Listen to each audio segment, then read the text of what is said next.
Welcome again to the 13th session of Mapping Global Populism, a panel series organized by the European Center for Populism Studies.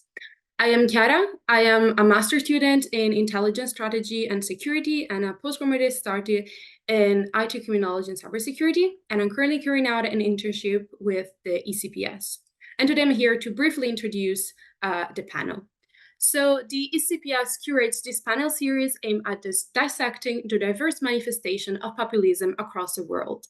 And following the successful conclusion of our Mapping European Populism panel, we have embarked on a journey to explore populism beyond the border of Europe by expanding our Paris series to encompass a global perspective.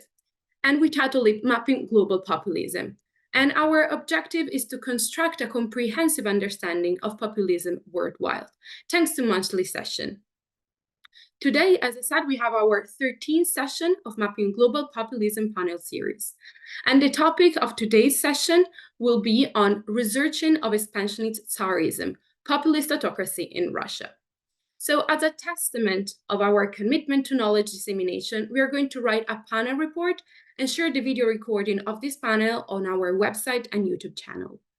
So these resources serve as invaluable references for scholars, policymakers, but as well also as a wider audience concerned about the contemporary challenges to global democracy posed by populist and authoritarian politics. In the ongoing journey of our panel series, we extend our gratitude to all the scholars and experts who contributed their extensive insights. And with this, I will now get a bit more into the detail of today's session by introducing our esteemed moderator and the panelists that are going to be here with us today. So first of all, today's panel is going to be moderated by Dr. Maxine David, who is a lecturer in European Studies at Leiden University. She's a foreign policy analyst specializing in Russian and EU foreign policy. She has co-edited and contributed to several special issues and edited collection on EU-Russia relations. Dr. David also researches and is published on teaching and learning in higher education. Besides the foreign policy of this actor, Dr. David is interested in a range of foreign policy issues, including role of values, international intervention, regionalism, and social media. Dr. David sits on the International Advisory Board of the British Journal of Politics and International Relations, serves as the Leiden coordinator for European, a 2-year master's in European politics and society program, and is a member of URIN. Moving forward, let's start introducing our speaker. So the first speaker of the day is going to be Dr. Luke March, presenting on the topic, Why Putin is not a populist, but worse. Dr. March is a professor of post-Soviet and comparative politics at the University of Edinburgh. His research interests include the politics of European radical left, Russian domestic and foreign politics, nationalism, populism, radicalism, and extremism in Europe and former Soviet Union. His books include The Communist Party in Post-Soviet Russia, Radical Left Parties in Europe, and Europe's Radical Left, From Marginality to the Mainstream. His latest publication is the Palgrave Handbook of Radical Left Parties in Europe. Our second speaker of the day is Dr. Alexandra Yatsyk, discussing on social cultural justification for an imperial Russia under Putin's rule. Dr. Yatsyk is a researcher at IRHIS-CNRS at the University of Lille and a lecturer at Sciences Po. Her expertise covers post-Soviet nation building, populism, illiberalism, mega events, and biopolitics.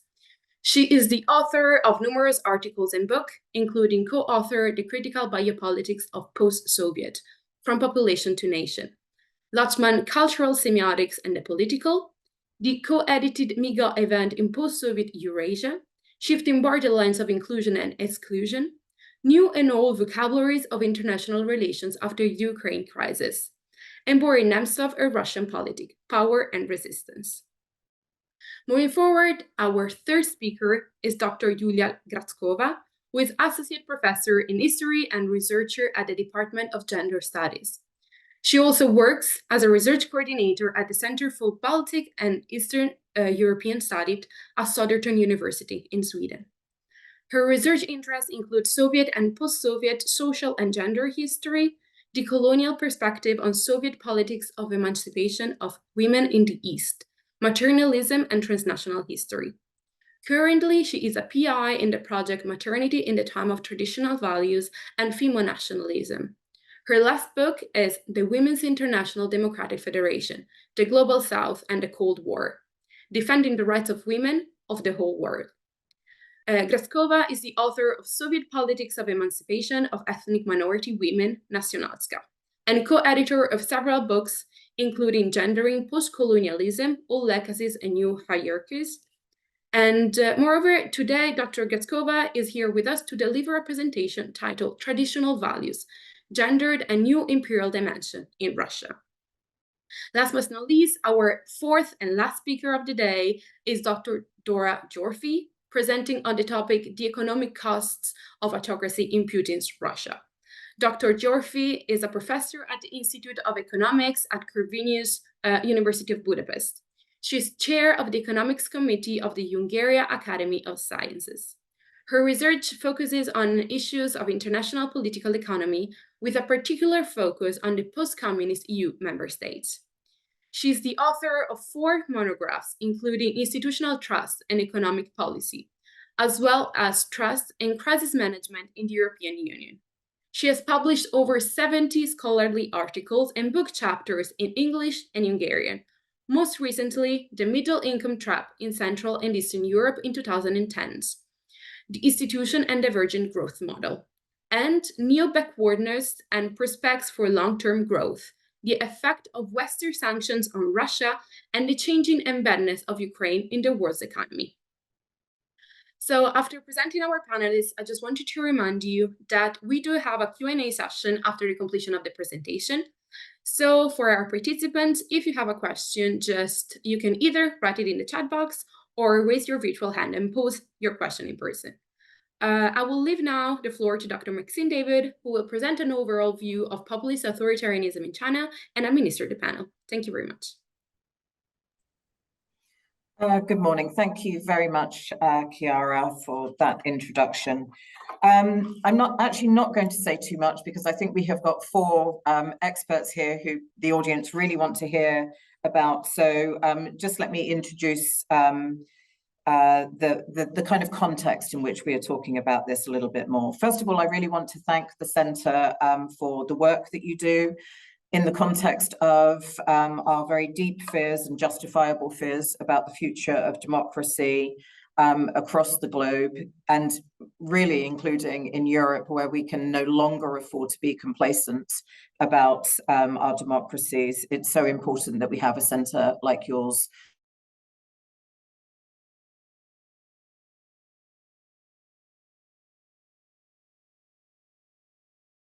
EU-Russia relations for a number of years now.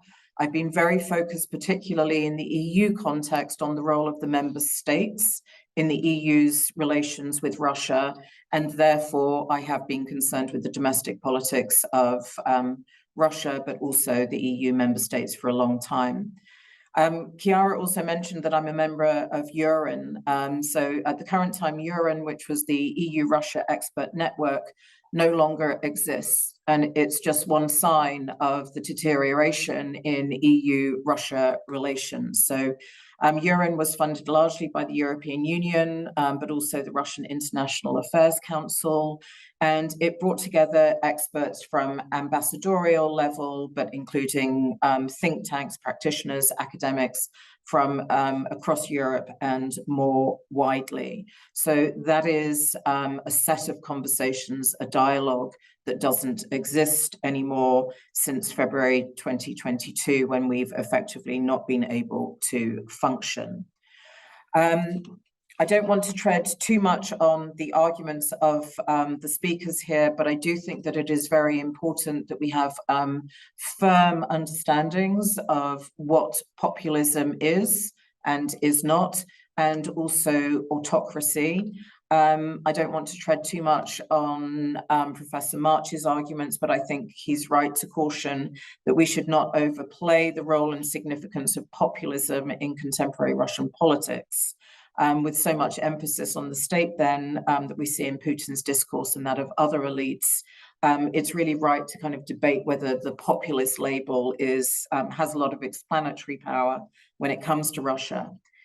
Given, however, the fact that I have focused on EU-Russia relations for a long time, we do see that populism really, really matters when it comes to the member states, because we see some of the member states really picking up on some of the discourse, the narratives that come out of Russia, although I also would like to say that this is still very much within the kind of purview of the EU member states, so it's their agencies too. But we have seen in studies that there is a connection between support for right-wing populist parties elsewhere in Europe to more positive views of Russia. Pew Research Center studies since February 2022 have shown a decrease in that, notably in Italy, but also in France, in Hungary and Germany. But still, the same study shows that there's no reason to be complacent about it, because right-wing populist supporters are still more likely to have positive views of Putin and of Russia generally. And if we are to keep any kind of solidarity of support for Ukraine and condemnation of Russia together, it is very important that we are kind of laser focused on the far right, but also, I think, as Professor March is going to show, on the far left as well. People like me who have been looking at this for a relationship for a very long time have also spent the time since February 2022 doing a little bit of soul searching, thinking about what and who we did not talk and think about too much in EU-Russia relations. So I'm very, very happy to see that we will really have this emphasis from Dr. Gradskova on gender, because we have, I think, been so focused on making the relationship work that we haven't always thought very, very much about who and what is being represented in Russia itself. And so women have not been sufficiently centered, I don't think, in the work that we have done on Russia. Equally, I would say, and this is so important, of course, for populism and thinking about, well, who are the people that are supposedly represented by populist, in populist states and by populist leaders, but minority groups, particularly indigenous peoples as well. And so this, I think, has largely been missing from our scholarship. I'm not saying it doesn't exist, that it hasn't, but I'm saying that it hasn't been sufficiently centered. And I certainly, considering all the editing work that I've done, have thought that I bear some responsibility for that as well. So again, I think that this conversation is very, very important. Not only in kind of understanding what is happening within Russia itself, but the links to other countries. I've talked about Europe, but of course this matters in the wider global context as well, as we have seen at least not as much condemnation as we would have liked to have seen in the EU of Russia's actions in Ukraine. And so while I think that Biden's kind of conceptualization of the world being divided into authoritarian and democratic regimes is too crude, too binary, at the same time, there is something there in terms of this kind of autocratic versus democratic divide. So I'm really looking forward to hearing from our four speakers about all of this and then so much more.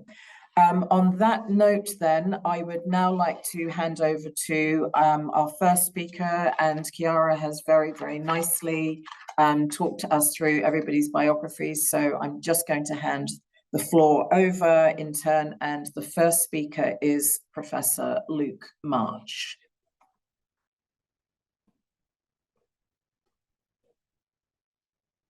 Wonderful. The floor is yours, Luke.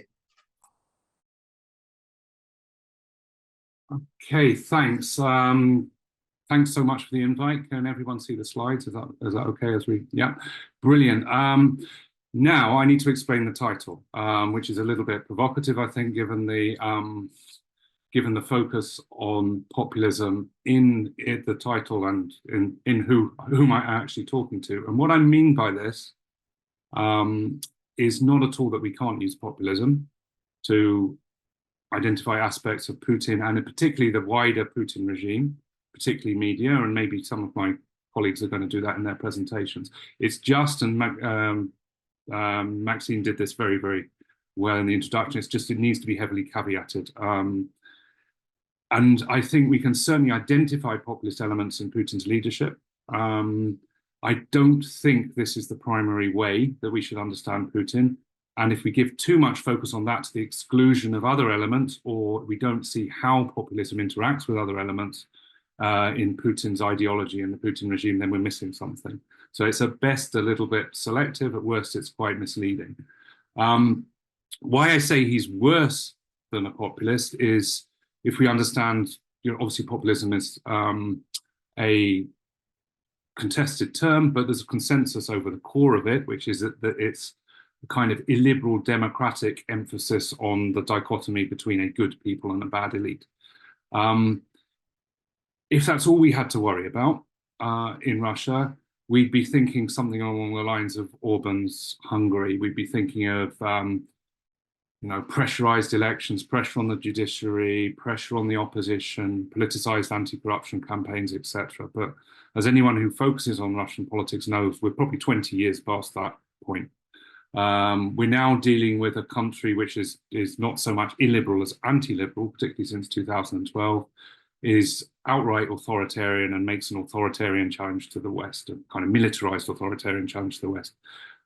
Some of that is packaged under a populist kind of discourse, but there's a lot more going on. And the worst element of it is that Putinism focuses very much on imperial nationalism, outright oppression, and all kinds of other elements that just aren't really captured by populism. Some of these are fleshed out in the article that I have there, which talks about this in more depth. And I'm kind of taking some selections from that. What I'm not doing, although, again, Maxine keyed this up very well, but just simply for reasons of time, I'm focusing on the domestic. I'm not actually going to focus on in the presentation on the connection between Putin and populists abroad and the radical left. Very interesting topic, can deal with it in questions if necessary, by all means. So moving on, why this is a kind of certainly an academic and practical debate is that Putin is a contested figure in populism literature. There are many, many accounts, which particularly media accounts, but not just, which like this one, make a kind of seamless transition between particularly right-wing populists, Trump, Bolsonaro, Orban, you kind of Erdogan, you can name it, and Putin. And they're seen as the kind of similar politicians with the same playbook. For all that, there's an equally big and vocal school of thought that says it's completely obvious that Putin's not a populist, and he's more a nationalist, and populism is again, selective, and it's a simplistic way of packaging a lot of different things, such as sexism, machoism, nationalism. And in a nutshell, I'm more on the latter side of this debate. What I'm doing, I'll kind of flesh this out in the discussion here, is kind of, and I do it more in the article, is I take different aspects of the populist literature and I try and apply them to Putin and see how far they take us. And they take us some way along, but not really enough. So, different definitions of populism sometimes focus on style and communication and leadership style. And a lot of this says that Putin is the archetypal bad boy, macho, populist, the kind of drunk dinner guest, the kind of person who breaks taboos, presents himself as an outsider, is unruly, presents himself as the Superman, someone kind of very kind of above normal, but extra normal. So he identifies with the normal person, but he's got kind of superhuman qualities. And particularly in the UK, and I'm sure it's also fairly similar in continental Europe, but in the UK, we have a very non-deferential relationship with our leaders. We kind of make fun of this. So Putin on horseback, Putin with his motorbikes, the kind of crass jokes about wasting terrorists on the outhouse, that even crasser kind of rape jokes that Putin sometimes makes, particularly to foreign leaders, and kind of explicitly before the invasion of Ukraine as well. So this is kind of the playbook of Bolsonaro, Trump, etc. And there's a lot to be said about that. That is one aspect of Putin's leadership style. But again, in terms of the consistent thing of this takes us so far, it doesn't take us far enough, because again, studies of leadership show that there's multiple different personae going on, and Putin is fairly inscrutable. Putin acts as a kind of target that's impossible to hit. He kind of all things to all people, but there's definitely an aspect which is not captured by populism, which is him as the state builder, the sober, the kind of CEO of Russia, the history man, the kind of guardian of Russia's state traditions. And in this, he has a very non-populist style where he speaks in more high-blown rhetoric. He might quote philosophers from particularly the 19th century, like Leiden, and latterly he'll talk about Solzhenitsyn and others.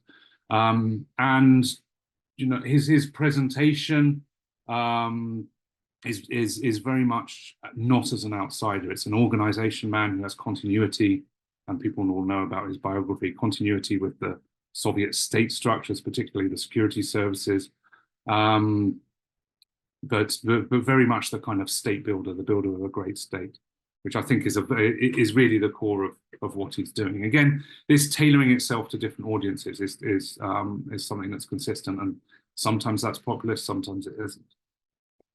If we focus on there's a view of populism that focuses on leadership strategy and charismatic leadership and the relationship of leadership with followers, and how populist leaders can have big cults which kind of cross the party system and involve movements, involve devotion. Then again, there's a lot to be said, and this literature does quite often say that Putin is a kind of archetype here, and yes, he has a kind of frenzied support from certain aspects of the population. He has these kind of mass meetings with sometimes journalists, but sometimes the population as a whole. So this on the left is his kind of results of the year, his kind of direct line where he takes questions from the population, and he sometimes lambasts officials, and he kind of shows that he's in touch. And these are kind of quasi-populist events that people looking for Putin's populism will say, this is him at one with his people. This is him who as the kind of empty signifier, if we want to look at it that way, representing the people versus the kind of others. Again, something in that, but selective. So, and critics of the populist viewpoint point to a whole lot of other things that kind of build on the statist organizational element that I've been talking about, and where his leadership can be seen as kind of much more aloof, much more distant, much more kind of imperial, not in the terms of expansionist sense, but the kind of the augustness of the Russian Empire, and kind of monarchical. Again, relating to the title of today's topic, the Tsar. Again, it's a cliche, but there's a certain amount of truth in it. And we can see this through all kinds of mechanisms. A lot of his inaugurations are kind of a meeting of the kind of a very, very monarchical. He clears the streets for his motorcade. His meetings, particularly during COVID, showed this kind of aloof leadership who's not really in touch, who's kind of very distant. A lot of his public events, as far as we know, are very, very stage managed, choreographed, and rely on a core of paid activists. So they're not as spontaneous. It's not this kind of a cult that it actually appears. So again, populism selective, but more going on. What I do in the article at somewhat kind of greater depth is really go into what Putin stands for, because ultimately, even though I'm addressing different viewpoints on populism, I kind of broadly speaking sit in the ideational school, which is that populism is about ideas. And so if we want to look at someone's populism, we need to look at what they say and how they say it, and what this substantively means in terms of the articulation of people versus elite. And so I identified a range of the kind of keynote speeches from Putin's period in office, from 99 through to 2023, and I coded them. There's details on that in the paper. I coded them for the three aspects under one of the core definitions of populism, which are people-centrism, anti-elitism, and emphasis on popular sovereignty, i.e. what does it take to make the people rule? And the findings, again, if they're kind of delineated into three lines here. The top line, which wavers, but is clearly dominant, the top dotted line is people-centrism. So Putin is people-centric, which means that he identifies himself as close to the people, and he does this with fluctuations, but very consistently. But this doesn't tell us very much. And again, the literature says that being people-centric is a fairly kind of entry-level requirement of a politician these days who's appealing to the people. And I refer to it more as demotic than populist. It's a kind of necessary but not sufficient. Identifying yourself with the people, everyone does this. But in order to be populist, you have to mobilize that identity against an elite. And that's where Putin is lacking. We don't find much anti-elitism or popular sovereignty. I can talk more about the details in questions. There are a couple of speeches where this peaks, and it is generally in foreign policy, and it is generally about foreign elites. There's a little bit on the domestic oligarchs, but it's almost absent otherwise. It's about Turkish elites get attacked at one point, but it's about Ukrainian elites, the coup, that kind of discourse that we're familiar with. It's about the Western elites which stand behind it. So there is a foreign policy discourse that's periodic, which is about the nefarious Western elites who kind of rig Ukrainian politics against Russia. But that said, it's also packaged within a broad anti-Westernism. So it's kind of quasi-populist. But what is missing from it is any sense in which the Ukrainian people or the Russian people or the global people need to be empowered against the elites. It seems still very kind of state-centric in terms of the Russian state will look after it. The Russian state will look after the Ukrainian people because of their historical ties, that kind of argument.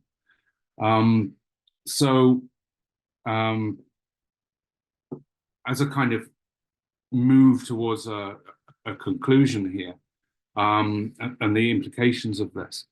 If we take a multifaceted look at Putin, and what I should again reinforce, Putin is not quite Putinism, and Putinism is not quite the entirety of the Russian regime. So what I'm not saying is there's no populist elements in the Russian media or the Russian opposition. What I'm saying is let's take Putin as a figure, as a leader. Is he a populist or not? And I'd say no. On balance, because there are some elements, they're not systematic and they're not core. The stylistic definition has partial applicability in terms of he can present himself as this macho bad boy at times, but he often doesn't.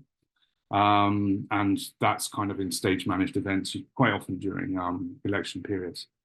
The ideational approach in terms of what he articulates really shows the very limited element of this, because as I said, there isn't very much at all in terms of populist rhetoric, populist ideology in his domestic politics. And one can imagine many kind of logical reasons why this isn't the case. And clearly, the most obvious one is that I believe populism is about mobilization of the people versus the elite. It can be a pretense of doing that. It doesn't have to be a kind of full-blooded mobilization, but there needs to be that kind of pretense. That mobilization of people versus elite in Russia would be dangerous for the elite. It's against the biography of Putin, his mentality, his experience as a security officer. They want to dampen things down. They want the dominance of the state. The Russian political system is profoundly anti-mobilizational. It involves depoliticization. It involves co-option. And then we can see this kind of archetype is during the war, which, as people here will know, isn't called a war. It's the special military operation, and mobilization is partial and is not really acknowledged. So the idea that you would get the population to you would mobilize the population against anything outside state control is really anathema, I think, to the elite.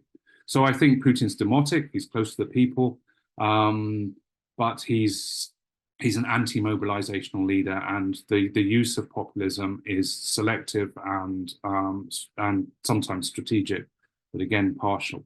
And if we want to kind of link it back to why Putin is far worse than being a populist, which again, I'd see as a form of illiberal democracy that is challenging, but isn't as fundamentally dangerous as what Putin represents. His full core ideology is statism, imperialism, conservatism, and nationalism, and probably a few other things side as well. Populism is in the mix, but it's not the thing we have most to worry about. And at that point, I will finish. So thanks a lot. That's lovely. Thank you very much. I think that's given us a lot to think about. I particularly thank you for the nuance in terms of kind of navigating what is a really kind of complex situation. I did forget to say at the beginning as well that I really kind of congratulate the Centre for bringing in Tsarism, just because it's got then this echo of the fact that we really need to understand our history as well. And I think that this is implicit in some of what you have said, and certainly will be in what others, or explicit in what others will talk about as well. Our next speaker is Dr. Alexandra Yatsyk. I do also just want to kind of talk a little bit about, think a little bit, I suppose, about the different disciplines that we need to bring to bear here in order to understand what is going on in Russia, but with populists generally. And so I'm very happy to see that we have got a sociologist in Dr. Yatsyk, but also with some feet in political science and administration, and a research focus that has been on culture and society as well. And thinking about that history in different terms, I think Dr. Yatsyk also looked at heritage with a focus on Estonia, and we know, of course, that there has been so much about monuments, and that history generally has been a real battlefield, and that Putin has used this, unfortunately, very, very ably. I will stop talking now, and I will hand over to Dr. Yatsyk for her contribution. The floor is yours. Thank you.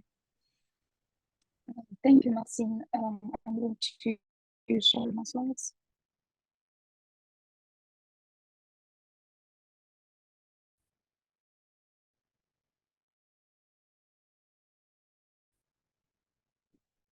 Well, so I would say that I'm populist in terms of classical sense, because he actually never participated in political debates. He never was interested even in competing with others in a sense of real political fight. He actually, yes, he is using this kind of appealing to people, especially at stadiums, and he is trying to demonstrate that he is one of us, he is one of the ordinary citizens, but actually at the same time he preferred to keep isolated, he preferred to be very well protected and keep distance from the people at any kind of meetings, and he actually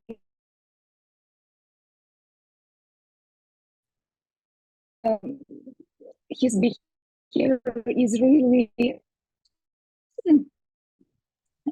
I'm sorry, Alexandra, you're breaking up absolutely, a little. Is definitely.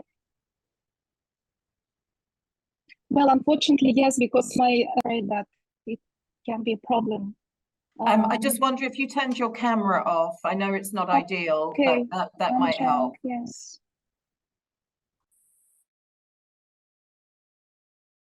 Yeah. Is that better? So far, yes. Can you hear me well? I'm much better now. Okay, good. Thank you. Okay. Okay, good. So what I'm trying to focus today is Another aspect of Putinism, which is, as I said, I don't think is a populist rhetoric, but it definitely contains some populist arguments. And as Luke said, and again, completely shared his argument that is mostly focused on foreign policy. There is a kind of anti-rhetoric, but the address that actually is not the elite, not elites, but those who are kind of abroad. So this is a Western, anti-Western rhetoric. So, and also Putinism also contains, or Putinist populist rhetoric also contains the idea of the inner enemy, which again, an enemy like those who are not loyal to the state, and also all kind of social groups, including so-called liberals, and also people who do not share these traditional values like LGBT people or queer people. But I would say that the key rhetoric of Putinism, not exactly Putinist populist rhetoric, is focused on two ideas. So the ideas of security and sovereignty. And here we can see two, I would say, security shields, which are also emphasized by Putin, by his allies, like, for example, Russian Orthodox Church, or those who share his conservative rhetoric, like, for example, neoconservatists, like Izborsk Club, or also other allies. And today I would like to focus on actually on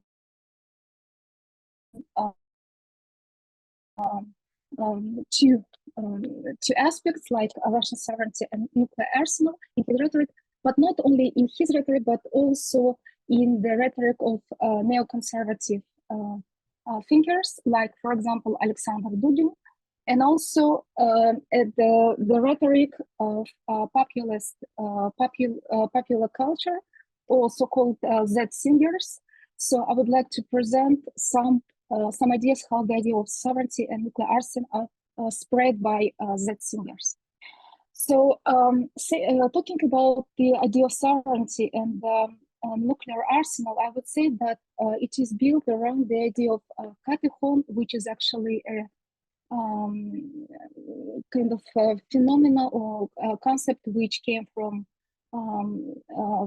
theosophy, from philosophy, and this idea means a figure who restrains the apocalyptic forces, and the image of this Katechon actually ascribed to Roman Empire or empire. The idea that Katechon as a restraining should protect the world from the Antichrist. And in Russian philosophy, Katechon is developing the concept of the third Rome in the 16th century.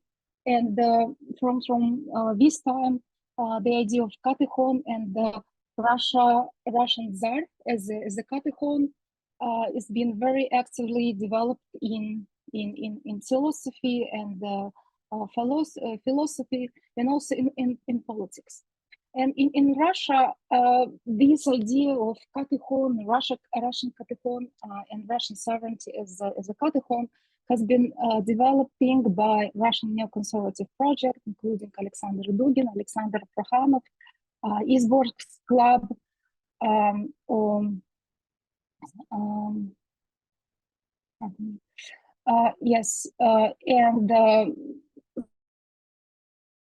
such figures like Konstantin Malafeyev, Kolmogorov, and also they focus on the idea of geopolitical imperial revanchism, Messianism, anti-Westernism, and as Luke has already said, and also the idea of political orthodoxy or agiopolitics, which means actual militant defense of Russian spiritual uniqueness and civilization. So Dugin became an important figure in terms of spreading and promotion the idea of Russian Katechon and Russian sovereignty as a Katechonic sovereignty. And he became especially important since the full-fledged invasion of Ukraine And if we look at, for example, what he think about Russia's mission and also SVO, special military operation, war with Ukraine, he think that this war has a special meaning in terms of fighting against the evil, and this is actually the final battle between the armies of God and Satan. And we can clearly see the eschatological meanings of this war. So Dugin became very active in sense of promotion the idea of the great mission of Russia, including this war.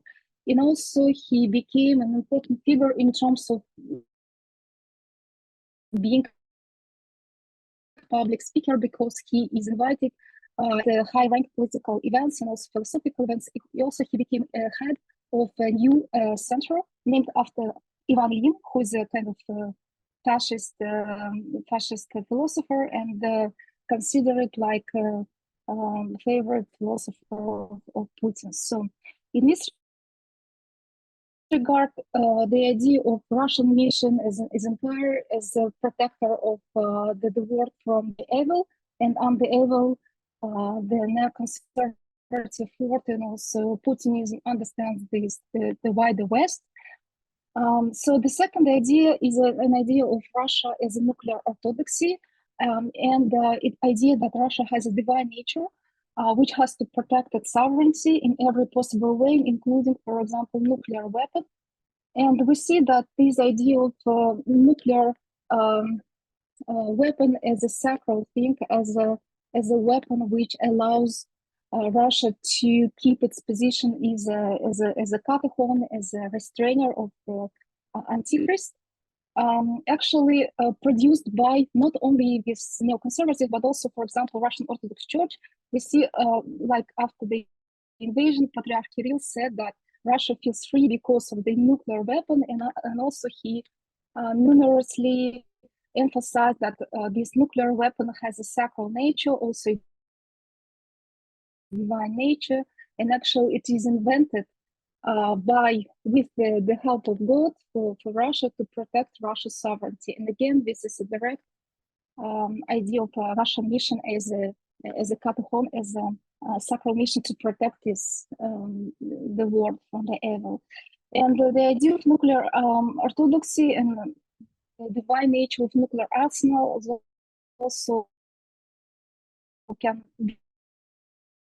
be seen in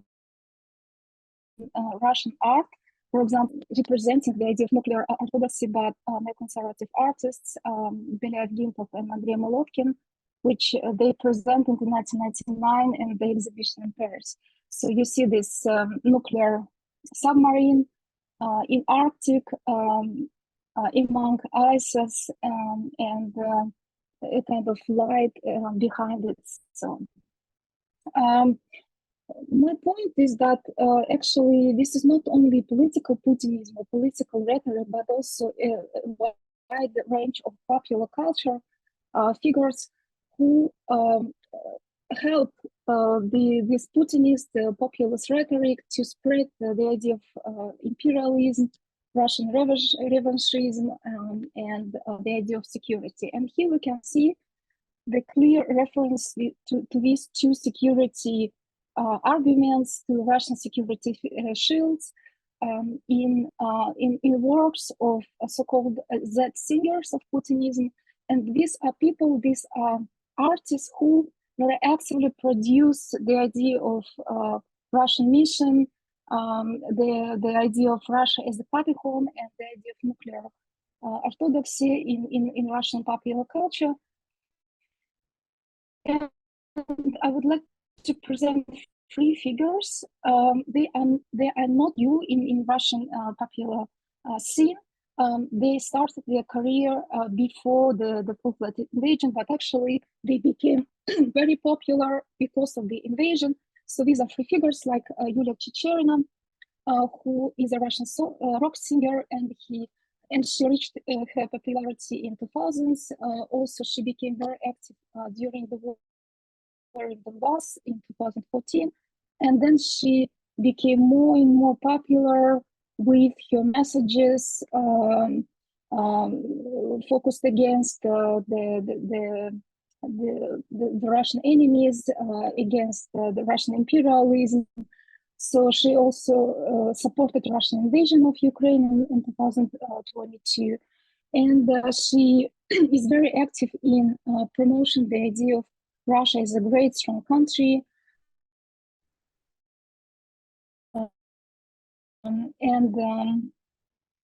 Very active participant only participant is Akim Apachev, who's actually a very interesting figure because he is a Mariupol native. And again, he became known in Russia by his new coverage of 2014 Donbass war. And especially he became famous because of the full-fledged invasion of Ukraine. And he has his own agenda in promoting the idea of Russian mission, especially being a Mariupol native, which is a very kind of important thing. He is trying to reinterpret Ukrainian songs, which, for example, the song Plive Kachu, which is actually an anthem of Ukrainian forces and Ukrainian identity. So he's trying to reinterpret this Ukrainian cultural legacy from Russian imperial position. And the first figure is Shaman, who is the most popular Russian Z singer, and also not Z singer, simple singer. And he became very famous after the invasion. He is a participant of Putin's electoral campaign this year. And again, he is Katechontic sovereignty and eschatological meanings, etc. So these are narratives of Putin's singers. I would say that we can see these neoconservative eschatological meanings in their songs. For example, you see the lyrics, extract from lyrics. You see that we can find here, for example, such expressions as Ark of Salvation, or, for example, Russia as a bearer of peace, and etc. And interestingly, that, for example, we can see direct relations between the songs and the lyrics, which are written by neoconservative writers like Alexander Prokhanov. So we can see the direct relations between this neoconservative discourse and popular culture. Another example is example of Russian colonization. Sorry, Alexandra, just got about a minute left, please. Yes, I'm finishing. So another example from these key narratives is the idea of cultural colonization of Ukrainianness, which is a kind of new thing. And again, we can find it in popular culture in works of this Akim Apachev and his contributors. So interesting thing how they reinterpret the idea of Ukrainianness from the imperial mission, imperial Russian mission. So they basically what they done, they actually put a new words, new lyrics on the same melody, on very important song, Plive Kachu, and you see the completely different lyrics, which are telling the story about the fighters in Azovstal, who are the demons, who are actually fighting against the right country. And actually, in this song, he is singing that as being a Mariupol native, he is very much regret about the destiny of Mariupol as being the Ukrainian city. And actually, he is singing in Ukrainian, which is more interesting thing. And so you see the extract from this song, which says that this is my home, my Crimea, my land, and I'm also taking the language, meaning the Ukrainian language.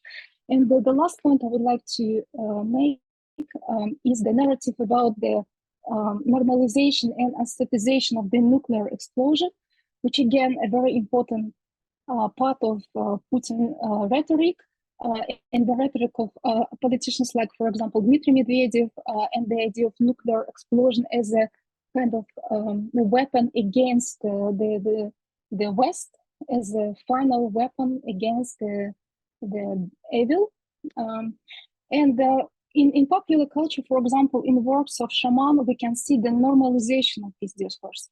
So, and here the pictures which depict the idea of nuclear explosion as a way of kind of as an aesthetic way, and also we can see that the direct relations between the aesthetics of Putinists, popular culture, especially in shaman's work, and with fascist aesthetics. A lot of scholars mentioned this kind of relations between shaman's view. For example, you can see his appearance on the background was a Russian cathedral, and the Nazi aesthetics of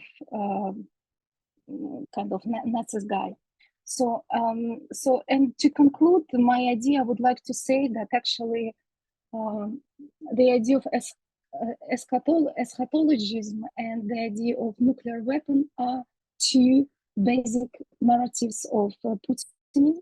And this is not just the political rhetoric, but also very much supported by popular culture and spread by popular culture.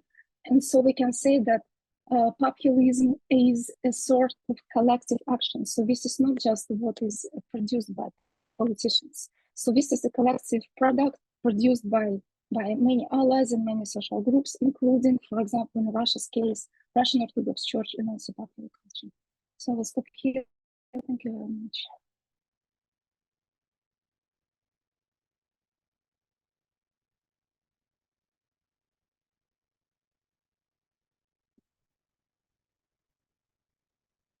Maxine, you are mute. Yeah, sorry, that's what I couldn't find my mute button. I thought I'd unmuted. Thank you very much. So thank you, Dr. Yatsyk. So important, I think, to have this focus on culture in terms of thinking about how messages really carry, and particularly through the generations. And I'm wondering whether one of the questions that we will have for you is about which part of the populace these types of messages really resonate with. So do they extend to older generations, or are they most effective in younger generations? But we'll see if that comes up in the questions. But thank you, really invaluable insights there. So our next speaker then is Dr. Yulia Gradskova, and I've already said a little bit that really important that we get this kind of focus on women and gender, and this is absolutely what you bring to the table for us today. Thank you very much, and I will hand over to you now. Thank you very much. Can you hear me like this better, probably, yeah? Yeah, I think if you're just holding your mic up close to, then yeah, that's good. Thanks. Thank you. Yes. Yeah, you mentioned already, Dr. Maxine David, that that gender is a very important dimension of what is going on in Russia. So I will speak in particular about traditional values, and Putin's government presents traditional values as a genuine value system based on social cohesion that can guarantee social harmony and peace. And in my presentation, I want to show that these ideas are affecting individual rights and freedoms of several categories of citizens of the Russian Federation, and they are also used for gathering popular support for the new Imperial Russian war on Ukraine. Traditional values are not established definition. They are frequently combined with family values, traditional family values, and mainly indicate kind of normalization after the communism, prizing happy family life, in particular caring about children's well-being, For example, the infamous law against LGBTQ plus propaganda from 2013, it was mainly focused on protection of minors from non-traditional values, how it was presented. The traditional values declaring importance of family life and family happiness, but at the same time the demographic anxiety is somehow always present in all the discussions. The low birth rate is something problematic. That Russia can die out. It started not now. It was promoted by some primarily minor groups, mainly connected to the Russian Orthodox Church. Here you can see something from 2012 Pro-Life Festival, Formula of the Death of the Nation. However, if we compare it to reality now, in the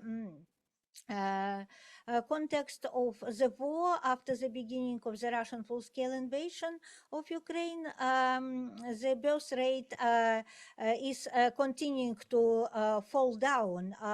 For example, in 2022, it was 11,6, and 2023 is 11,3 children born per 1,000 of the population. In spite of this reality, traditional values are praising motherhood. Motherhood is very valuable. A mother is the best social role for women. Full respect for mothers is promised, and of course it is supposed to attract women. Assumed that all women want to be mothers. These politics are promoted, as I said, by different organizations. First of all, they usually attributed to the Russian Orthodox Church, of course, and to organizations directly connected to it. For example, here on the right, you see the webpage of the Patriarchal Commission for Family and Protection of Motherhood and Childhood. This commission is organizing, starting from the late 90s, so-called Christmas reading, which is discussing how it is better to distribute traditional values in Russia, and many powerful figures, representatives of government, of the parliament are visiting this commission. Also, some representatives of women's organizations are present in this Christmas reading. When we are discussing traditional values in Russia, we should speak about conversion of different actors. Here's another example. Organization Sanctity of Motherhood, which is doing special contest for those who could better convince women not to make abortion. Here you see mainly women are representative of this organization, and it enjoys presidential grant for this activity. Situation with abortion in Russia is getting worse and worse. What this organization is using is so-called Week of Silence, introduced in Russia in 2011. It is supposed 1 week after making application for abortion, a woman should be sent to priests or to special psychologists who are trying to, by different way, convince her that she should not make an abortion. But now abortion are really more in danger to be totally left out of the medical insurance system, and at the same time they are mainly forbidden by the private clinics and private medical services. When we see the latest changes of legislation in the country after the February 24 of 2022, we see that traditional values became much more important, much more in the center of the public life. together with these activities for promoting the war, militarism, and they intertwined really with these activities. First of all, it is of course all kind of promises to mothers who give birth to many children, including that the Soviet heroine mother status would be reestablished. At the same time, the public holiday, a day of love and fidelity, which was still not, still was working day first, but now it is non-working day. Patriotic lessons in school, president decree about traditional values buying a state ideology, and finally, much stricter law against LGBTQ plus people, which from January this year, 2024, is practically accusing everybody and everything which can be seen by the prosecutors as connected to LGBTQ values is extremism. So the charges, the criminal charges on extremism are implicated for people who are showing LGBTQ plus identity. Also trans people, trans identity is also fully outlawed. The declaration as against child-free people also made by politicians starting from Putin himself, but also on the regional level, on different levels. This is what is happening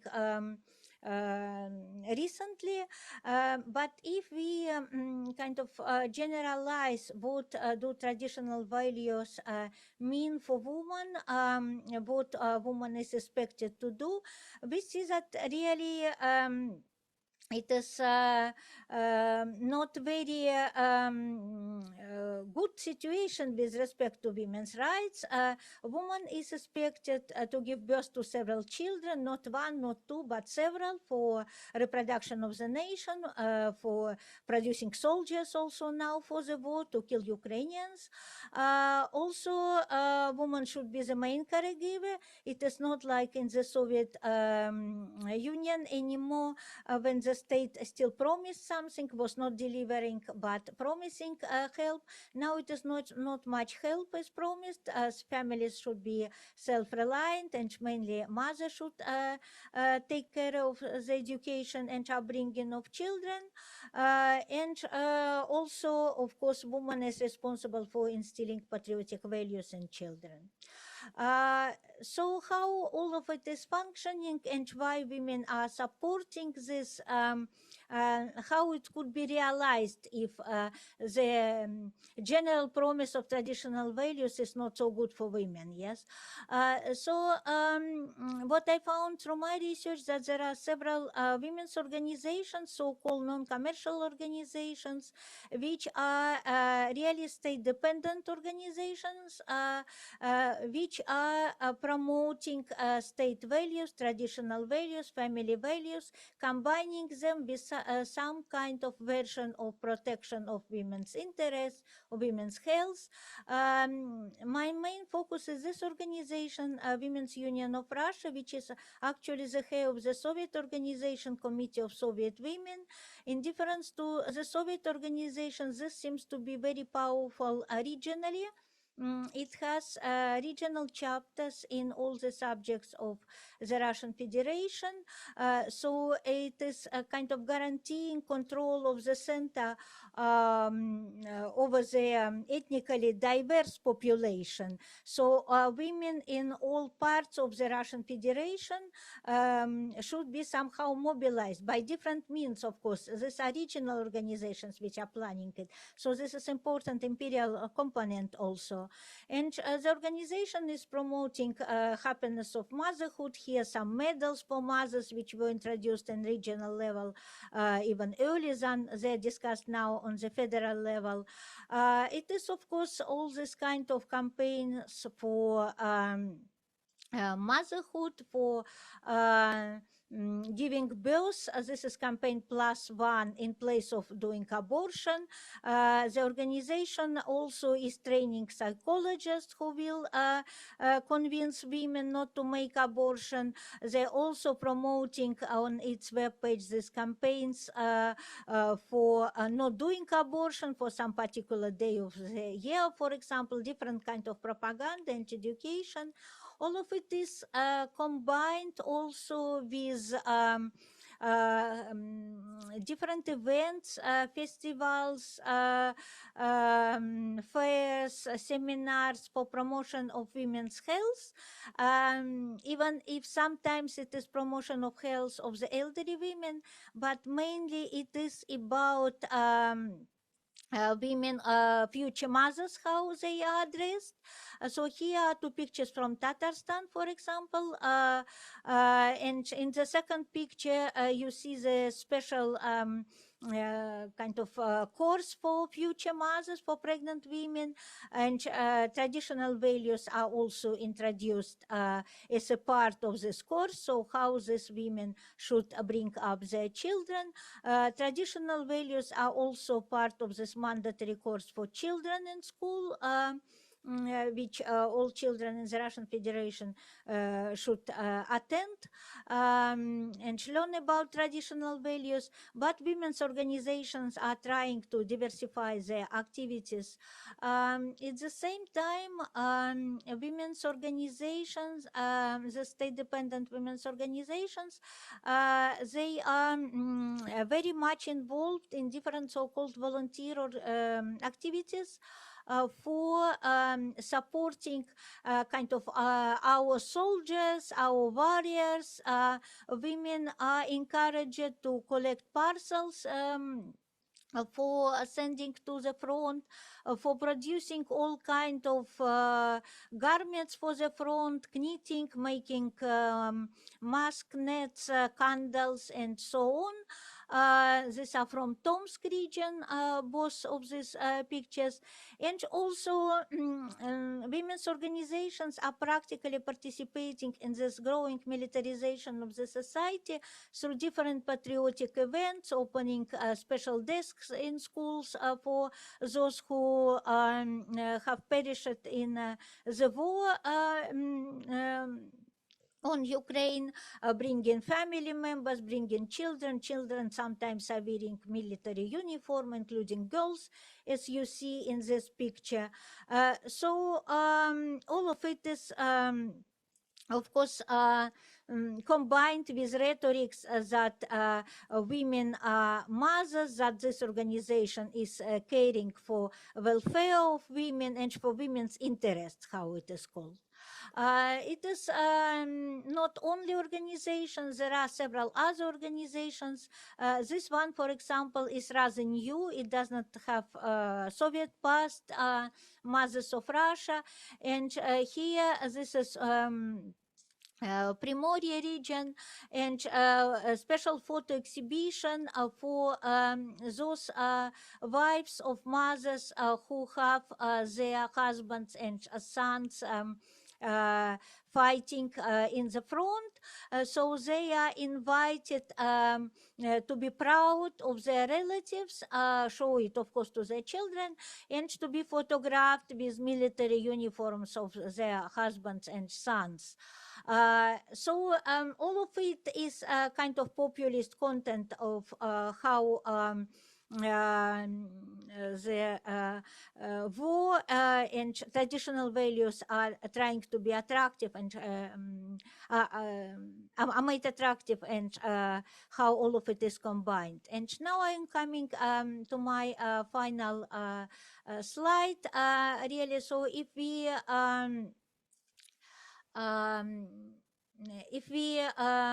summarize, it is possible to say that traditional values conservative maternalism spread by broad network of actors. Only some of them define themselves as religious organizations connected to the Russian Orthodox Church.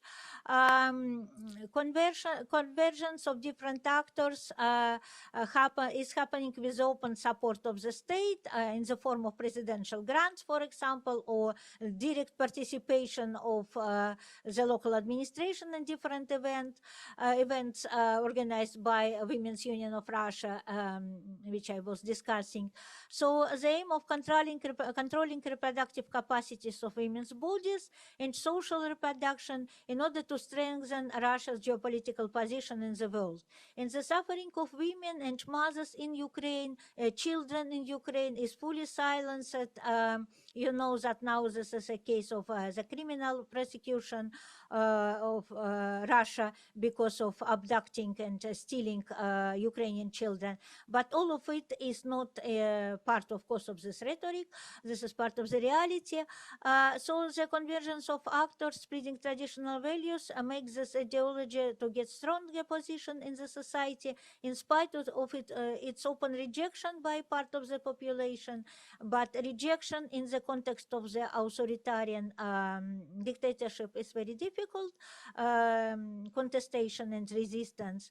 And so what was defined as a demographic problem before in the situation of the aggressive Russian war against Ukraine is presented as if women are responsible for the lack of human and economic resources for the imperial war. And I will stop here. Thank you for your attention.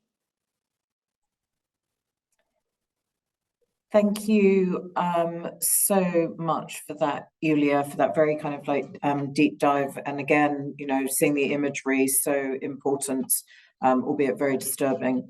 And thank you as well, because you give us a lovely segue into our final speaker's contribution. So Dr. Dóra Győrffy is a professor of economy, and you mentioned the kind of economic resources there.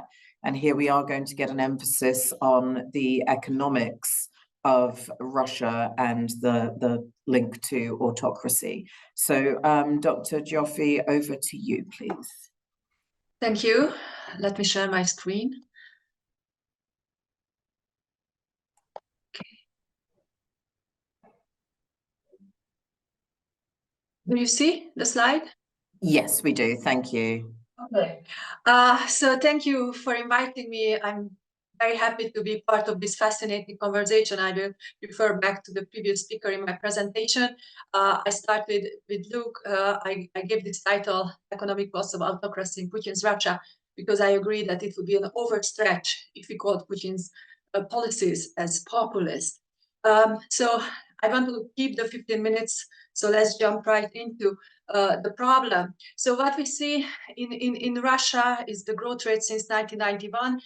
We see that after the initial transition years, the first decade, after the collapse of the Soviet Union, which also led to the collapse of the economy, Putin became popular with very high economic growth rates in the first decade of the 2000s. And then this growth slowed in the 2010s. And what we see that especially after the occupation of Crimea in 2014 and the sanctions that followed, Russian economic growth has been meager. And this changed with the war. So in fact, the 2022 growth rate was a mild recession, less severe than the COVID recession. And this is surprising because many expected that the sanctions will collapse the Russian economy. And instead, what we see that in 2023, a 3.6% growth rate was registered. And for this year, the IMF expects a 3.2% rate.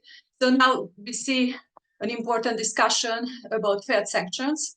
And what we see is that Russia was able to redirect energy trade to the use of a shadow fleet, which is able to avoid the G7 oil price cap.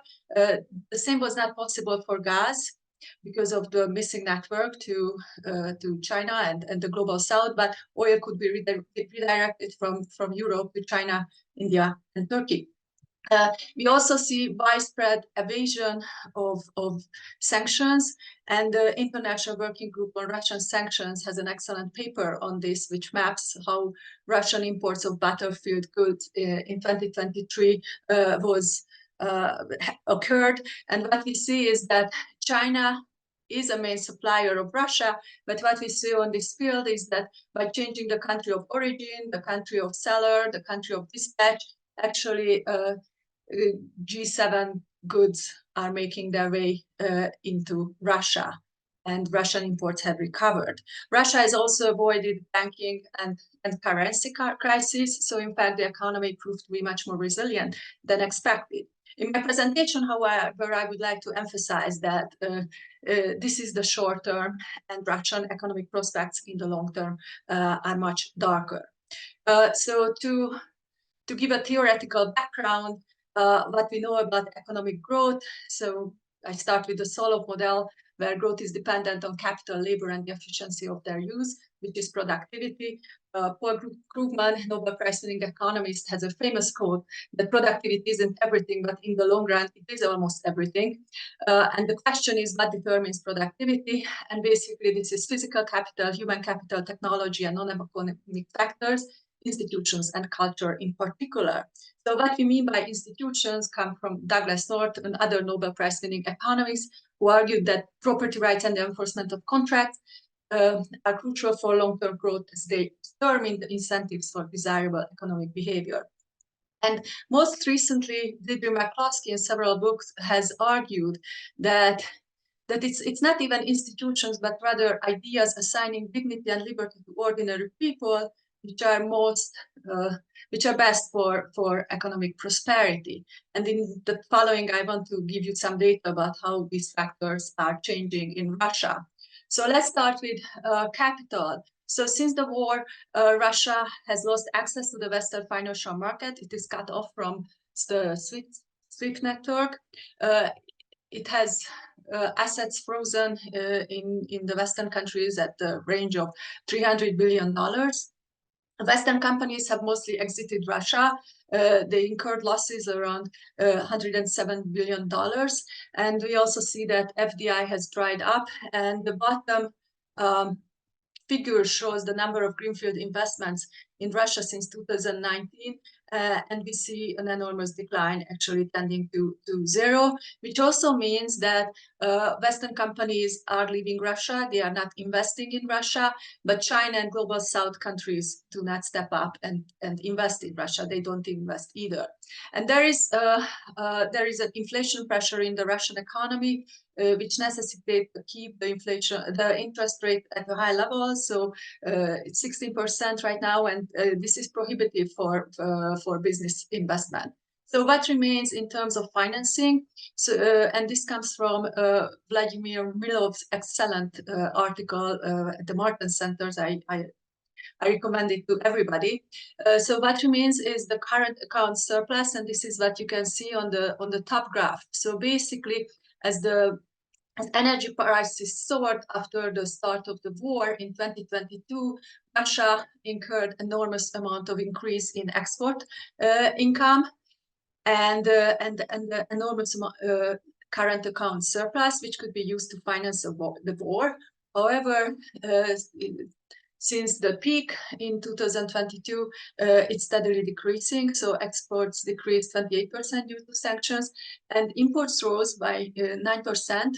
But this is not necessarily volume, but rather increased transaction costs. So the graph I showed you earlier about how difficult it is to smuggle goods from the West into Russia, it means high transaction costs, and it also means higher prices. So Russia is exposed to the global South countries who are able to charge more for Russia because of its weakness. The second possible source of financing is coming from the National Wealth Fund. This was $184 billion in 2022, and decreased to 136 billion by April 2024. And if we only consider the liquid portion, which is made up of yuan, 60%, and gold, 40%, this fund went from 113 billion to 53.5 billion. So it's being exhausted. The second issue is labor, and in the previous presentation by already touched upon it by Yulia, and what we see is that Russian population decline started before the war, and here I have the table. So basically, the COVID crisis already started population decline, and Russian demography has been problematic since the transition. But migrants from former Soviet republics have sustained the population, and you can also see it on this table. So several hundred thousand migrants arrive to Russia every year. But after the war, this changed, and that migration turned negative in 2023. The estimation of Russian forces killed or wounded during the war against Ukraine is 350,000 to 450,000. And there are also an estimated 900,000 Russians who emigrated. There are many educated professionals, and there are estimations that 30% of all IT engineers left. So what measures we see against population decline, and this is what Yulia's excellent presentation has shown us. So limiting abortion access is an important element with the support of the Russian Orthodox Church. The state is increasing payments for having children. We have also heard about that. And we also see the abduction of Ukrainian children, and some estimates range at 700,000. But it is highly unlikely that these in themselves produce sustainable results for Russia. Talk about technology. High-tech sectors in Russia have been dependent on Western technology, especially computers and electronics, where 35% of foreign inputs come from motor vehicles and transport, 27% foreign inputs, Western inputs, machinery and equipment, similar percentage. Import substitution has proved problematic, but we have seen that sanction evasion is happening, and we also see this is another table from Bank of Finland authors, Koronen and Simola, and what we see is that the sanctioning countries, there is exports are declining to Russia, but from non-sanctioning countries, exports are increasing, and we see that part of these exports are actually coming from the West. But what is important that while Russia is able to procure high-tech products, and China plays a crucial role in doing that, there is an unwillingness to provide technology, and this is what we see in the lack of investment.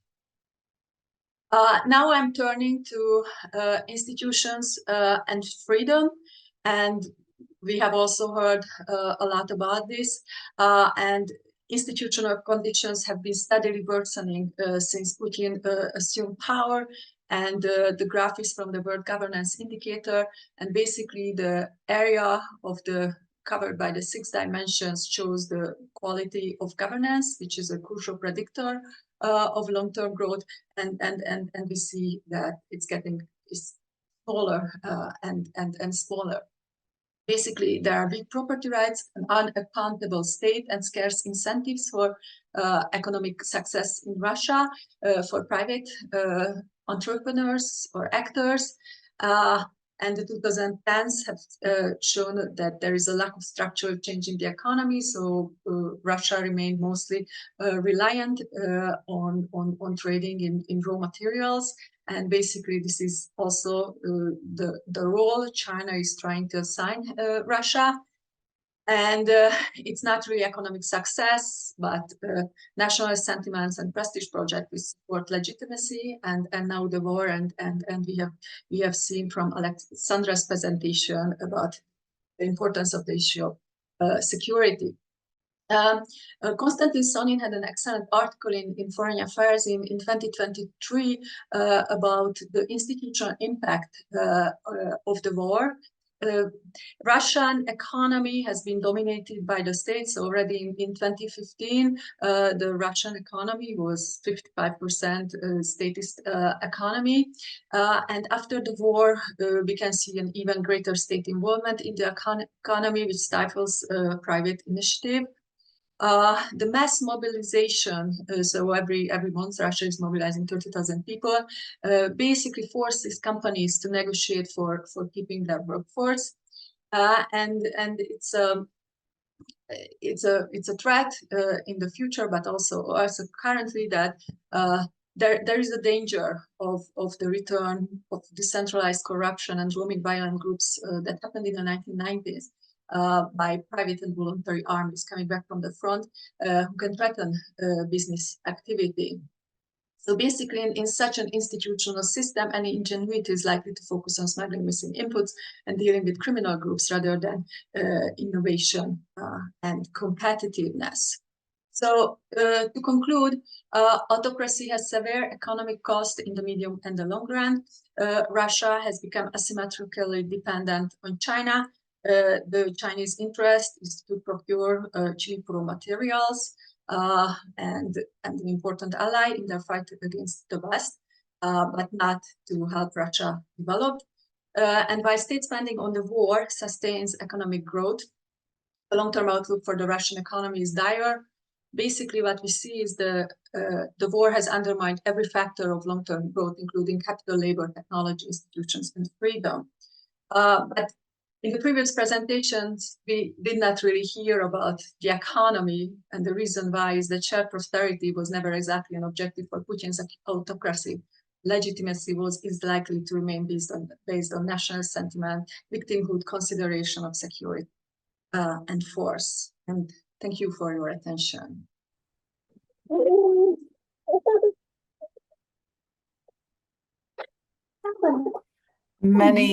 Many thanks, Dóra. A really important contribution there. I guess my question is whether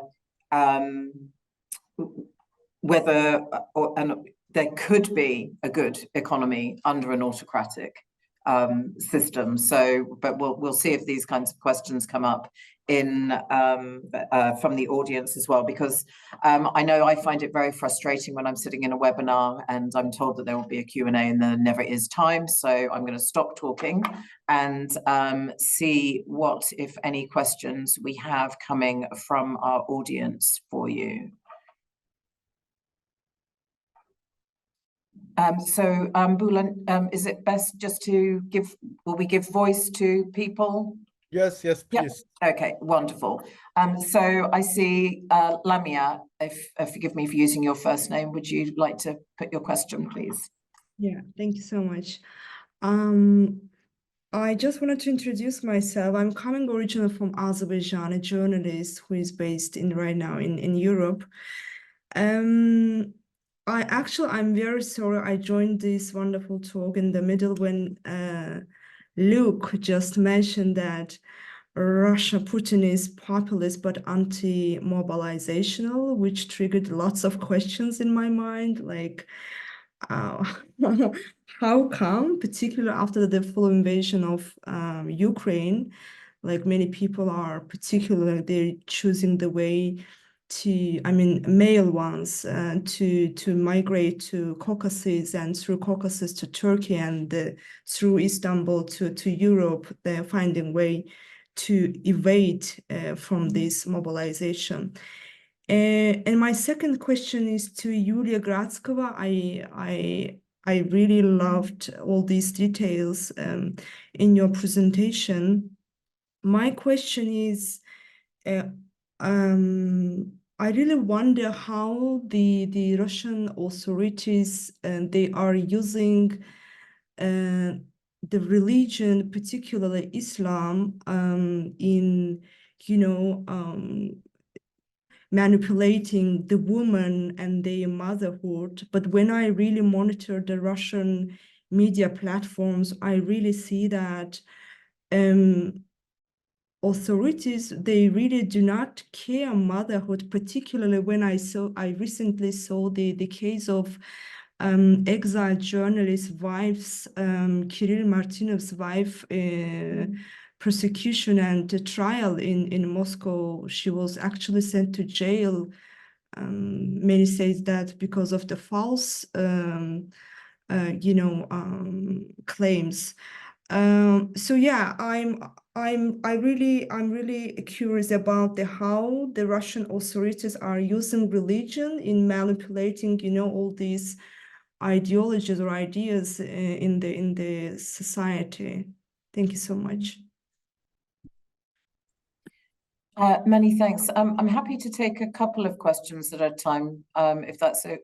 Would anybody else have questions or comments? Bülent. Yeah, thank you very much, Maxine. Thank you very much for these exciting and intriguing presentations of the panelists.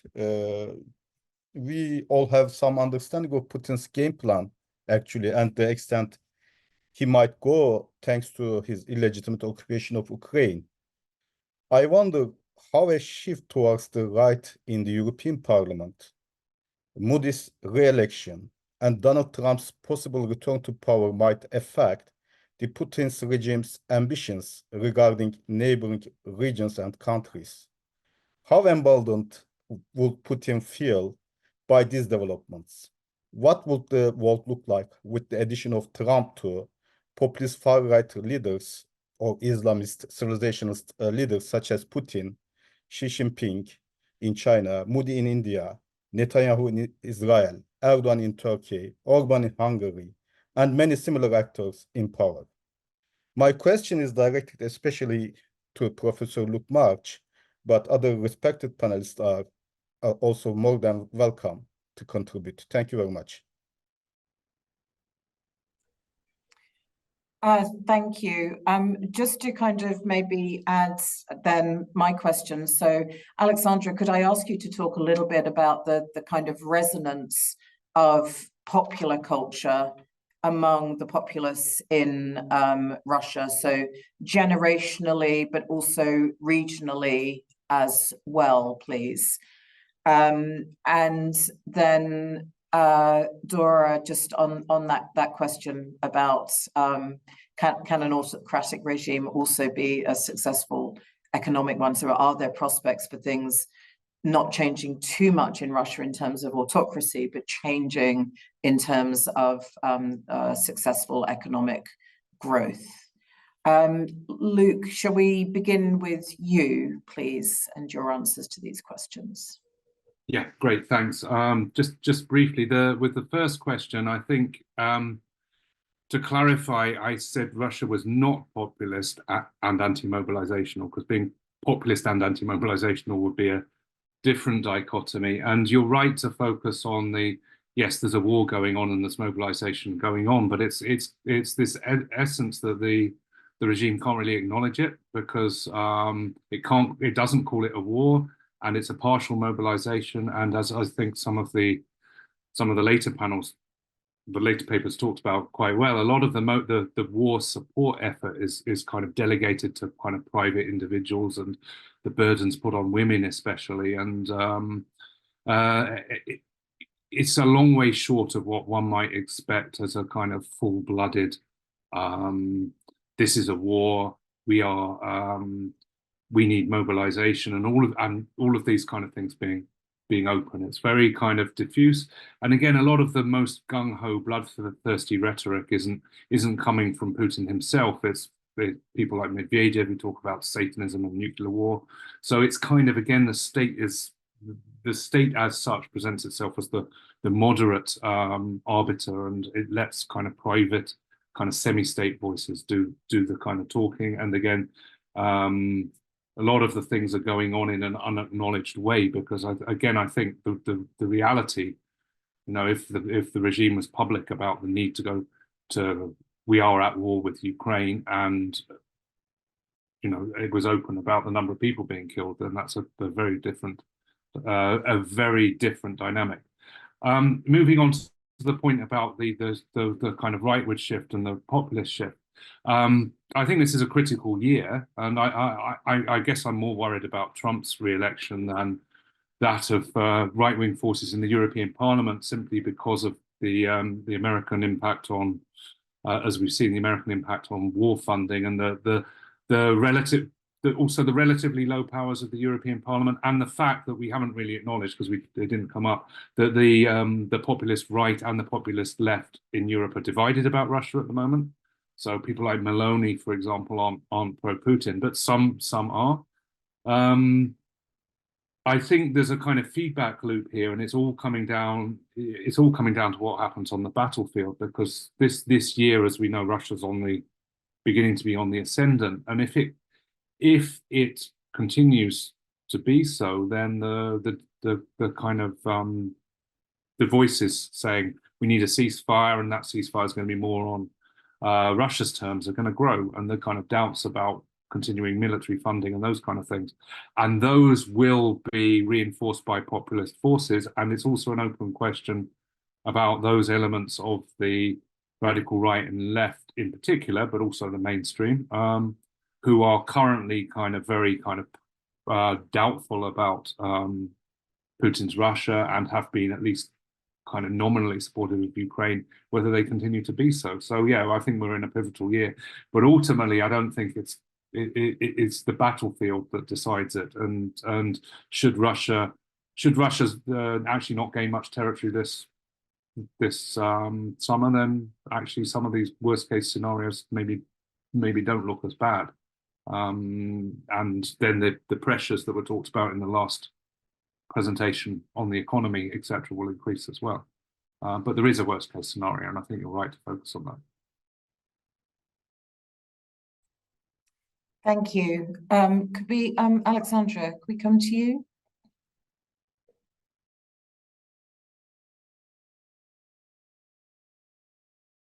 I can't hear you.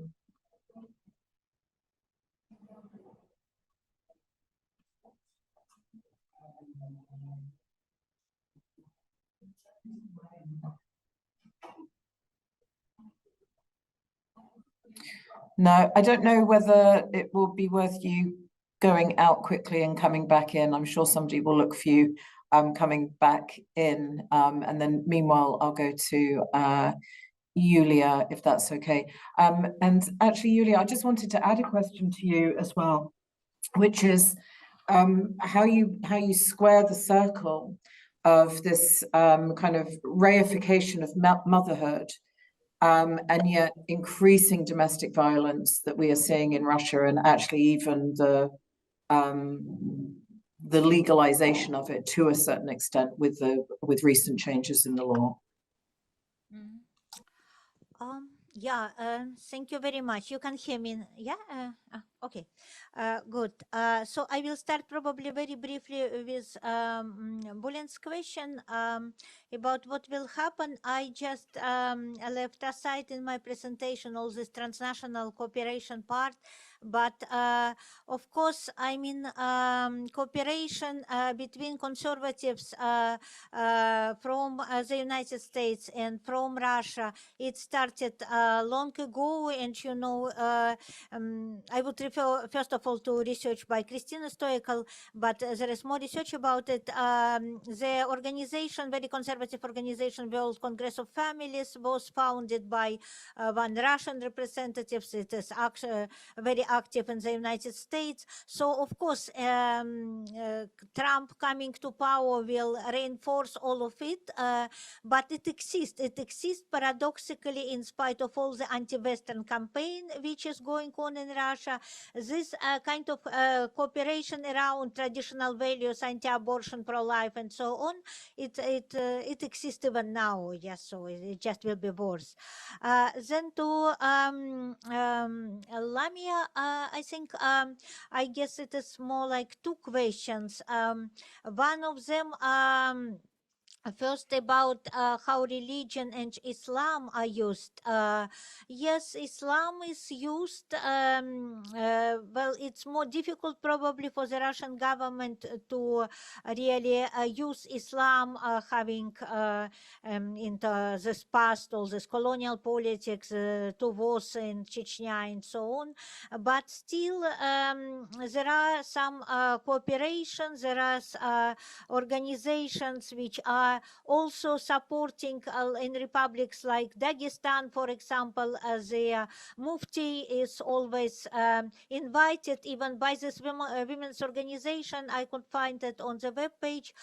So regional chapter in Dagestan of the Women's Union of Russia, they can invite Mufti to some discussion on traditional value. So it functions like this, unfortunately. I do not know how it is on other levels, but yes, it functions. And then probably to combine these two questions, what Maxine David asked and you about care for mothers, but of course we should not think that the Russian state should care for mothers at all. I mean, the arrests in domestic violence, arrests of mothers, it is not only this case, but Lami, you made this example. There are many political and not political, absolutely like cultural professionals who are arrested, like this very famous case now by Svetlana Petrechuk and another regisseur, theater regisseur, who have children, who have adopted children. Their children are suffering very much, but mothers are not free from this totally invented, totally artificial political charges. They are not free because they have underage children at home. They should be home, so they are kind of straff they receive, they should be less. Yeah, it is not happening. And the same with domestic violence. Really, there are not so much discussions, and any independent women's organization really cannot exist now in Russia. Only clandestinely, only like feminist anti-war resistance, which exists as a network and is totally anonymous. So you can really, you cannot really advocate for strict legislation of domestic violence. But the state is pretending in some regions, for example, in Tomsk region, I think it is pretending that there are something is done. Also, there are some campaigns trying to help alcoholic mothers in Bashkortostan. There are some kind of shelters even, but all of it is getting more and more rhetoric of traditional values. So you can get help on the base of traditional values, and then it means that, well, it is not real help against domestic violence, of course. So yeah, thank you.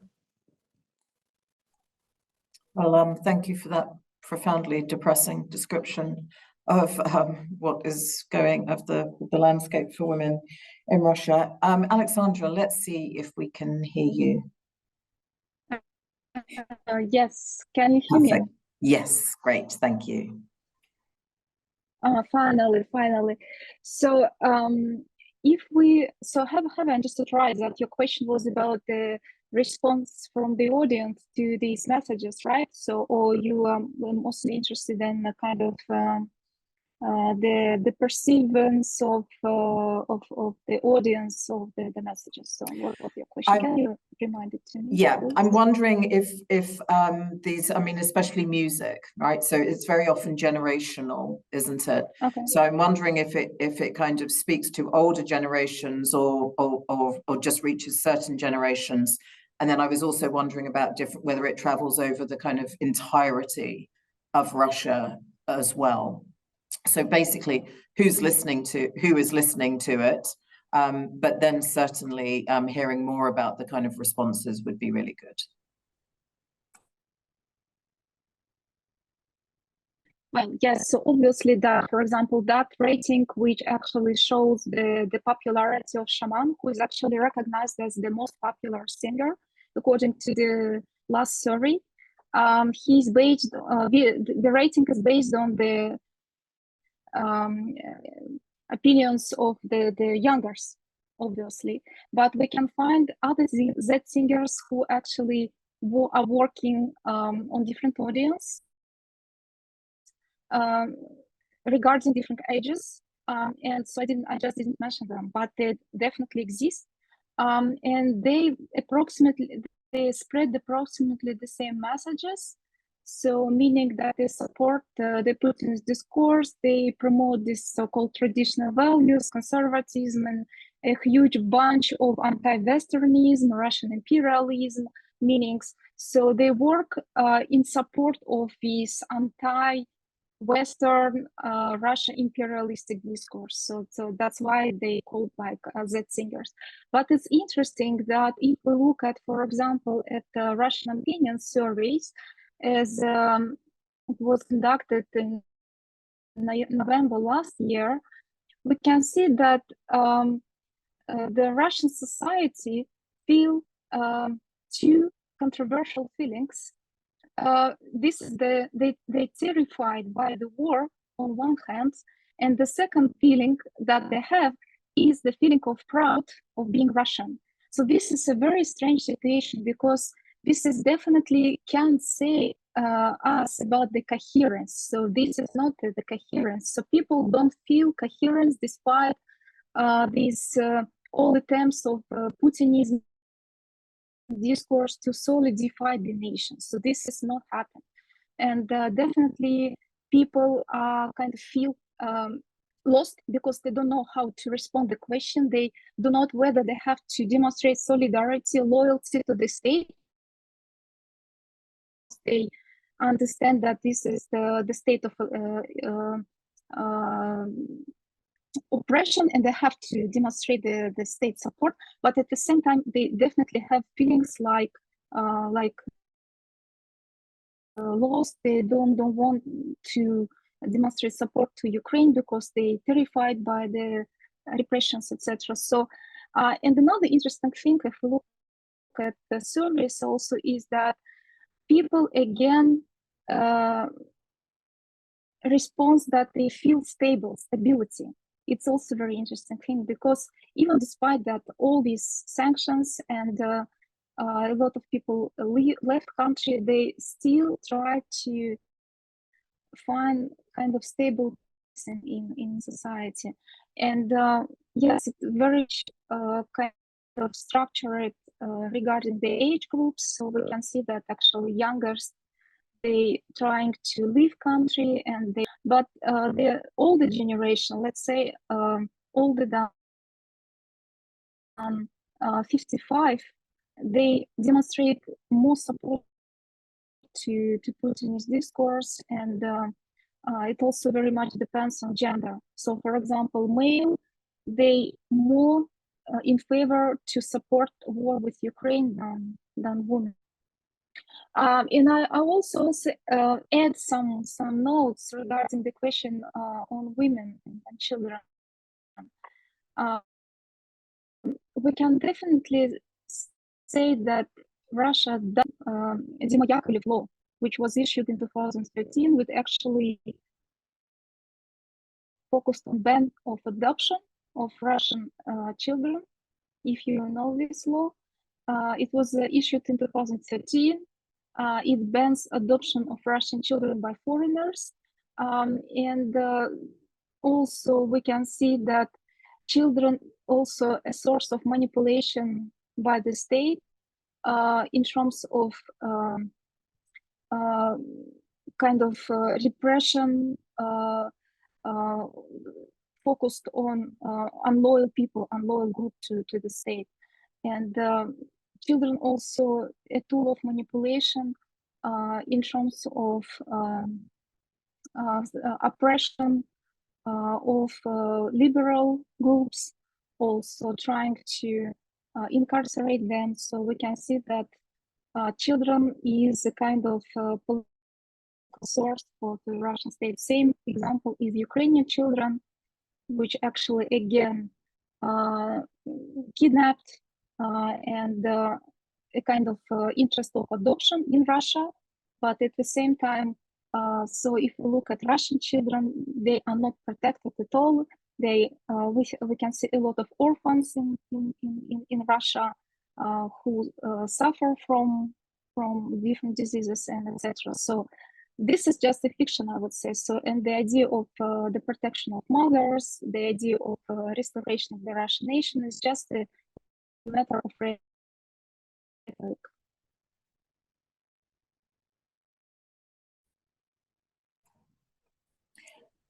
Okay, thank you. You froze just then, so I wasn't sure whether you were quite finished or not, so just wanted to give you time.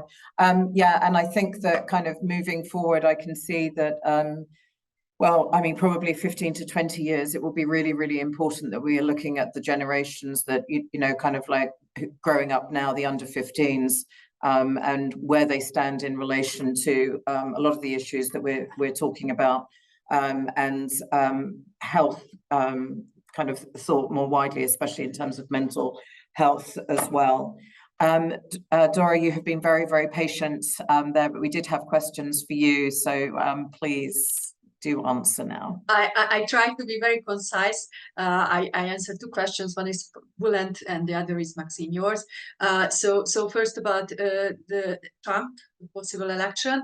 It's a very scary prospect. Right now in Hungary, we have an extremely populist European parliamentary campaign by the government. Basically, it's war or peace, and everybody else stands for war, and the government stands for peace, and the government believes that it is the only one that stands for peace. When people ask, so what does peace mean for you? Is like stop funding Ukraine. And when Viktor Orban went visiting Trump earlier this year, he came back, he said that, well, Trump would end the war in a day, and by not giving funds to Ukraine, the war would end. So that's basically the recipe, which is highly concerning. So let's turn to the big question about whether a good economy is possible under autocracy. This is a huge question in economics, so I try to be very concise. So basically, obviously, we have many examples of good economy under autocracy. So Chinese growth is probably the most obvious. But basically, what is institutional economics teaches us that so it is possible to grow from a very low level of development by moving people from agriculture to industry and industry to services. So that's possible, and then it is also possible to grow in an autocracy from low levels by importing technology and skipping the technological development stage. But basically, as countries get closer to the technological frontier, the more important it becomes to have the institutions necessary for innovation and creativity, and this includes checks and balances and freedom. Basically, the only exception from this is Singapore, but there the quality of governance is very high and corruption is very low. China is the big question now, whether as it kind of West is the risking and you know to globalization or this kind of trend. So is going on, whether China is able to develop its own technology. Chinese growth is decreasing steadily in the past decade, and there is a large discourse on the middle income trap in China. So basically, it's the best case. But for Russia, when everything is missing, capital, labor, technology, I don't see a good economic. Can I just ask a little bit? So there's nothing there to make us feel that there is room or an inclination for really just kind of fostering entrepreneurship in Russia. I mean, I think it's pretty straightforward. So who would like to be a successful entrepreneur in Russia, where they can worry about the state taking its enterprise anytime, or criminal groups harassing them? So I think private entrepreneurship is the Russian sphere is not exactly good for innovative private entrepreneurship. So they better go to the West and build up their company there. safer. So the Russian economy is like now kind of this Keynesian militarism, when military Keynesianism, when Russia is spending on industry and giving high price for money for soldiers and their families, and that kind of stimulates demand. But you know, shared prosperity or good living standard for a population is something that I don't expect at all. Thank you. Just wanted to push you a little bit on that, because I think it's important to kind of get this out there. We do have a question actually for you, Luke, and I assume you can see the chat okay. So yes, I've seen the question. I'm trying to decode it. It's a very good question, but quite complicated, and I'll just say that I'll do my best. I think the issue here is about the unity of different, particularly religious traditions, and how Putin does that if he's not a populist. I think my answer would be that there is another. There is another that he presents himself against. It's just not solely a populist other. So it's not about Western elites as such. It's about the West as a broader entity, maybe a civilizational entity, a cultural entity, a kind of values challenge, and it's that presentation. So it's that bigger narrative that he's got. He's become very anti-Western, and that is the enemy. So it's also based on the fact that it's unity against threats. Besieged fortress has been mentioned a lot of times, that kind of thing.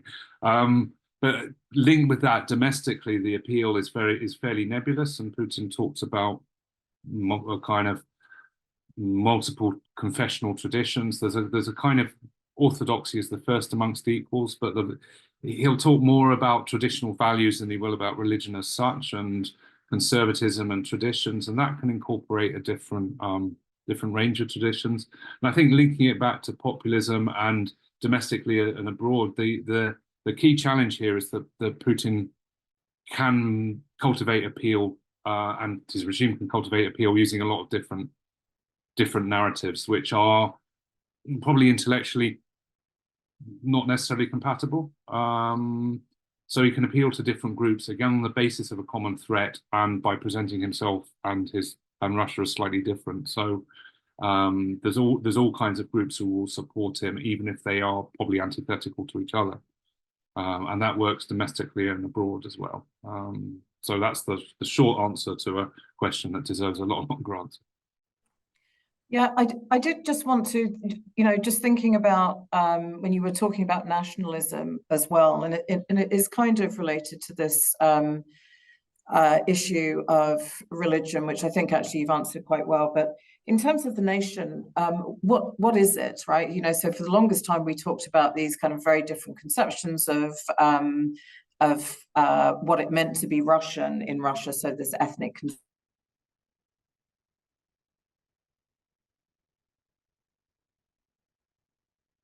I think you've lost me. Okay, I'm back. Oh, yeah, my internet connection just went. Sorry.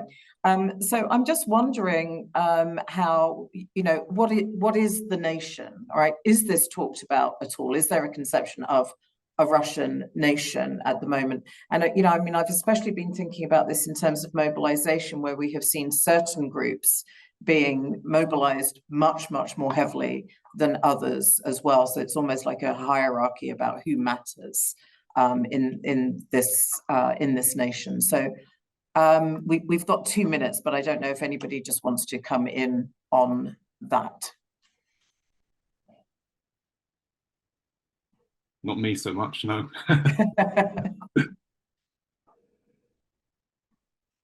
I would just say, I think different narratives. It's a kind of shared identity, particularly in the current conjuncture. It's particularly through the Great Patriotic War and shared sacrifice, again against common enemies. But it's obviously based on a very stereotyped view of history as these that doesn't, the 1,000 years of unchangeable history under the Russian state, which is very, very dubious historically.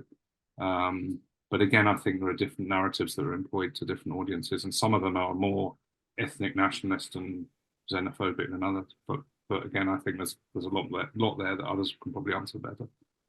Thank you. If I can add a little bit, just Yes, I totally agree that this is, totally agree that these are different narratives, but also different national histories are chosen, different traditions, different parts of memories. So everything is kind of selectively adjusted to the great narrative, and then it functions. I see it in my women's organizations material. Thank you. Thank you. Thank you so much. Bülent, do we just have time to carry on and just give the word to Alexandra, or do we need to? We have to tolerate. Okay. All right, Alexandra. Yeah, just very quick. I would say that the ideological motives are not the key one for those who go to this war, because economic reasons are the most important for those people. And yes, if we look at kind of ethnic structure of mobilized people, so we can see that there is definitely kind of disbalance between those people who came from so-called ethnic regions and those who came from, for example, Moscow region. But actually, this is not because of ethnicity, but because of economic reasons, because people from so-called ethnic regions, like from Buryatia, for example, these are from poor regions. So, and people are interested just in earning money, they want money, and they have a lot of credits, and they just want to earn money. So I would say that economic reason is the principal reason for those who are ready to go and earn money, but actually they just die because of the war. And about the nation, again, I can't say that this is a kind of idea of the nation. Is not an ethnic nation, like Russians should be ethnic Russians. So the key idea is to be loyal to the state, to share these conservative values, to be orthodox, which actually could be somehow related to the idea of the ethnicity, but this is just somehow related. So I can say that Russian nation is ethnically centered. So I would say that the central idea is Russian imperialism, which is a kind of combined thing, and also the loyalty to the state. So these two key features of the idea of the Russian nation. Yeah, thanks. Wonderful. I think that that's a very, very useful note to end on. And as far as those of you involved in the centre are concerned, maybe something, you know, for a longer conversation, really, because we may be, well, thinking about the entirety of my life that has been really kind of dissecting nationalism and how bad it is and how it has been responsible for so many ills on the space of Europe. Obviously, we do seem to be back here again, but thinking about some of those that I am teaching in university, I'm not sure that they are actually, that this is very much in their minds as well. So again, I would just really like to thank the organizers as well as our speakers for this really, really enriching and revealing conversation. Thank you so much, and to be continued. I will just briefly conclude. 1 second, sorry, thank you. So I would like to thank, of course, all the panelists that were here with us today for taking the time and for the insightful presentation. And also, of course, Dr. David for your great moderation and assessments. I would also like to extend a gratitude to all the attendees that were here with us today and that enriched also with question and remarks. I would also like to point out that our next panel is going to be on June 20th on the topic of tracing the pathways of autocracy and authoritarianism across Central Asia. So if you're interested, just please remember to register and join us. So again, thank you all very much for being here, and I wish you all a great rest of the day.